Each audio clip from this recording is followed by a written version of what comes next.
Ayan, lumako naman tayo sa isang gawain natin. Ngayon, dalawang pangkat kayo at may susuriin kayo muling isang sitwasyon. Ito na ang pangkat 1 at pangkat 2. At meron din akong iabot na worksheet sa inyo upang masagutan ninyo yung mga sitwasyon. At nagbibigyan ko ng random situations sa inyo sa bawat pangkat. Maaari kayong mag-form ng circle para mas mapag-usapan ninyo. Ayan. Meron lamang kayo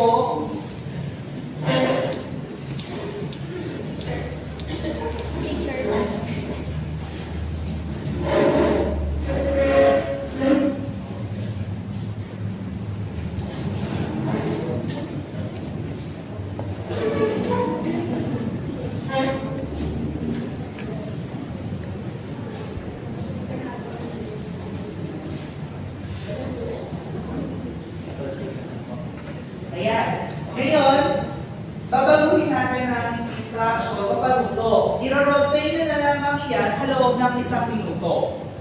Ayan. Bibigyan naman kayo ng 30 seconds para mag-prepare or 1 minuto din para mag-prepare para makapag-rotate kayo sa harapan.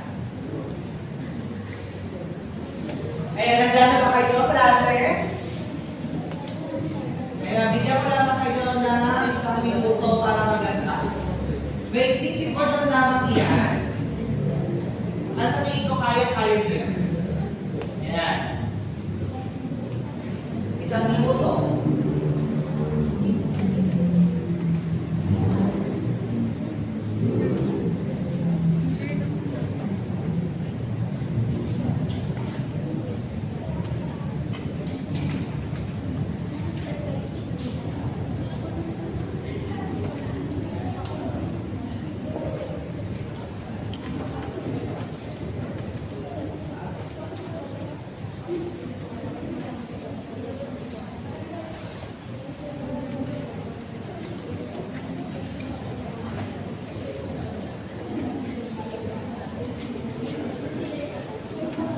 Kung may katanungan, maaari nyo lamang akong itanong o magtaas ang kamay para sa inyong katanong.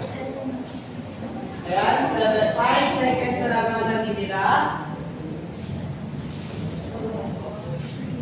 Ayan. Okay. Sino muna ang gusto mag-roleplay? Okay, unahin natin sa pangkat 1. Pangkat 2 na para mag-roleplay ng 1 minuto. Ayan na.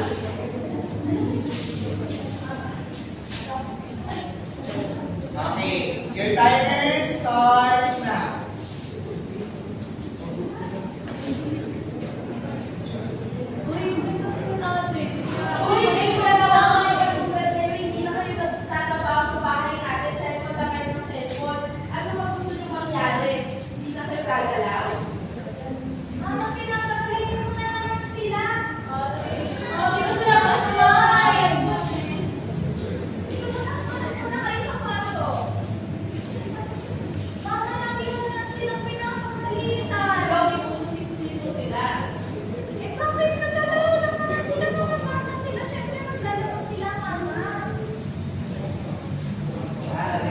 Ayan, maraming salamat. Pero pa natin sa pangkat. Ayan, para sa pangkat pangalawa naman.